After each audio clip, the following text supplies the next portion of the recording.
poppin'? It's your girl, and I'm back with another video today, guys. Before we get into the video, make sure y'all like, comment, subscribe, hit the bell to get a notification when I post. I do want to start giving y'all tips, tricks, tutorials on how to start a YouTube channel, how to edit reels, how I edit thumbnails, things of the sort. So I am going to be giving y'all 5 things that you need to start a YouTube channel, and or maybe to just start creating TikToks or reels, content in general. First things first, a lot of people think that getting started shooting content, you need like a really expensive camera or just a camera in general, and that's not the case. Especially for YouTube, you don't need a camera. I do have a camera, and let me tell you, I don't use my camera for every single video. I will use it for some videos, but not every single video. I'm also getting back into the swing of things when it comes to editing from my camera and kind of just upgrading my content. So when I'm doing fast videos like this, I'll just record on my phone because it's quick, easy, and my phone produces really good content still. I have my other phone here, but this is the first thing. You literally just need a cell phone. You don't have to have the best iPhone, you don't have to have the newest iPhone, you literally just need a cell phone. Depending on which iPhone you have, it will determine how much better your quality is, but quality doesn't matter when you're starting. It really doesn't matter, especially when you're starting YouTube. Quality doesn't matter. You're gonna start out with 0 to little subscribers anyways. You're just posting to get in the habit of posting, to get consistent, to kind of find what you like to do, what you like to post. Really, when you start posting, it does not matter at all what your content looks like. Just start posting. My ring light is like a full-size ring light. Hopefully you guys can see it. I have it, it's like stuck. I have it short, but this one does adjust so it can get taller, shorter. But a ring light is so necessary because even if you don't have like the newest iPhone and your quality is not that great, lighting does play a big part in your quality. So if you don't really have good bedroom lighting, and I just feel like house lighting in general just isn't the best. Outside lighting is good, but are you gonna be outside for every single video? Maybe that's like your type of content, but for me, I'm not outside for every single video, so having a ring light was super huge for me. And you don't have to get a big, huge ring light. You could get a phone ring light. I just say if you're gonna buy a phone ring light that's 20 bucks anyways, you might as well spend the extra like 30 or like $15, $20 to get a bigger ring light. And it is like adjustable, so you can make it smaller. It's not like super travel size, but I feel like if you have a car and you're just like traveling to go to like somebody else's house or something, it definitely is like doable. Third thing is having a microphone. So I don't use these all the time, but that's because I do live alone. So, and I talk really loud, so I feel like I don't need them all the time. But when I'm doing collaborations, or sometimes I'll be at the mountains, or I'll just be in public when I'm vlogging, these are super helpful because then you're not like yelling at the camera. There's not a ton of background noise because it's a microphone and it just like can clip onto your shirt, and it's just your voice.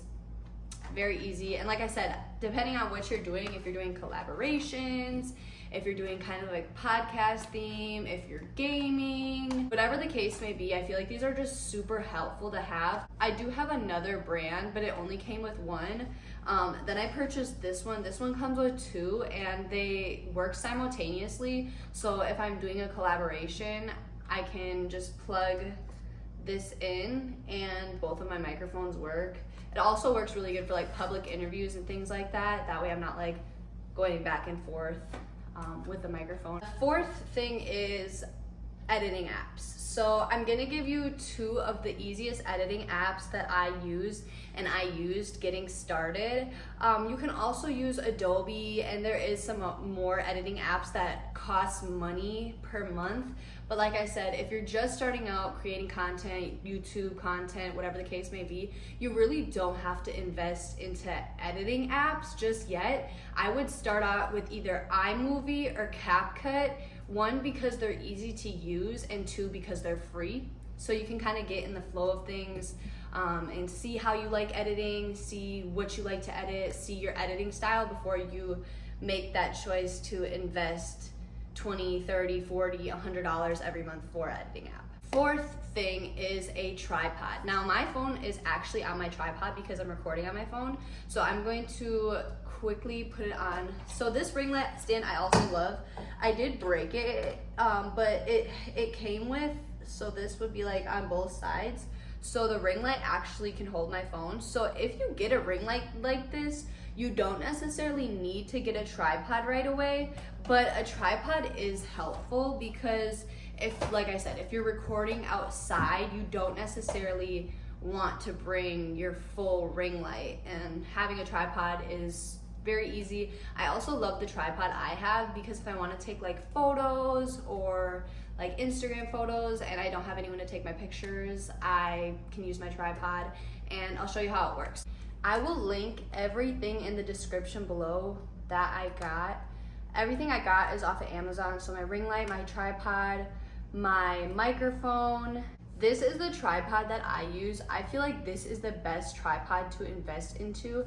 I've had 2 other tripods the entirety of my YouTube career, and I feel like they were really flimsy. You really couldn't prop them up any more than like this because they were a little bit taller, but they were just so flimsy, or like my phone was always crooked, and it was no good. I just don't think they were good at all.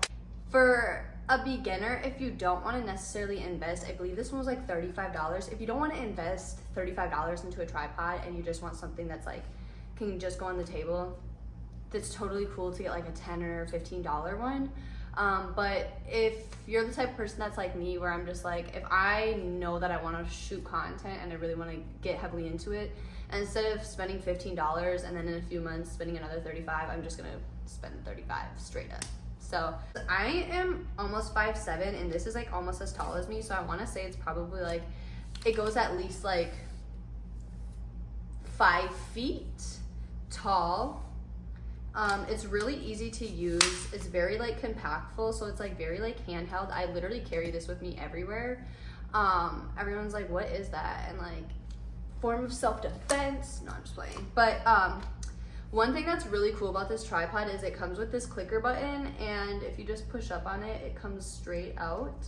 Where it has a little camera right here is a button, and when you turn it on, you just have to do it once, but you can connect it to your Bluetooth on your phone, and when you click the button, it will either take pictures. If you're on your camera and you're on like photos, it'll take your photos for you, so like I can just stand and like take a ton of photos of myself, or it will start your video, so you can like set your phone up and stuff and then get situated, and then you can start your video. Super helpful, super convenient, and like I said, this one is so sturdy. Like I can have it all the way up, like I can have it all the way stretched out to 5 feet and have my phone on it, and it will not fall. Now if it's windy, it may fall depending on how windy it is, so be careful. I have cracked my phone because I had it up and it was super windy and it fell on the pavement, but other than that, it's like very sturdy, very I've had mine for months, and it hasn't broke. I've dropped it, like I said, it's fallen with my phone on it multiple times, plenty of times, and it's never cracked. It still works really good, and like I said, it's very compactful, so like depending on like how big of a purse or backpack you're carrying, it fits, doesn't take up too much room, and it's like not too heavy. So those are the top 5 things that I would say you should get to invest in if you're starting a YouTube channel or your content creation journey. And if you guys want me to do tutorials on how I make my thumbnails, on how I edit my YouTube videos, on how I edit my reels, I don't know if you guys watch my content too much, but if you haven't, make sure you guys go follow my Instagram. I have been putting more effort and time into creating different content for my reels and my TikToks. So more fashion-based content, more brand-based content, working with brands and stuff like that. So if you guys want to see that type of content, make sure you go follow my Instagram. And if you want to see how I edit that type of content, let me know in the comments below, and I can definitely do a tutorial on that. I hope this video was helpful for you guys. I know a lot of people is like, oh, well, like I don't have a camera, or I don't know how to do this, I don't know how to get started, I don't know what I need to get started. Very basic things. You don't need a lot to get started, and don't overthink getting started content creating or on YouTube. is all in your head, you know? Like, the only person that's judging you is you, and the only person that's gonna hold you back at the end of the day is you. So just remember that getting started. I hope you guys have fun on your content creating journey. I hope this video is helpful, and I will see you guys next time.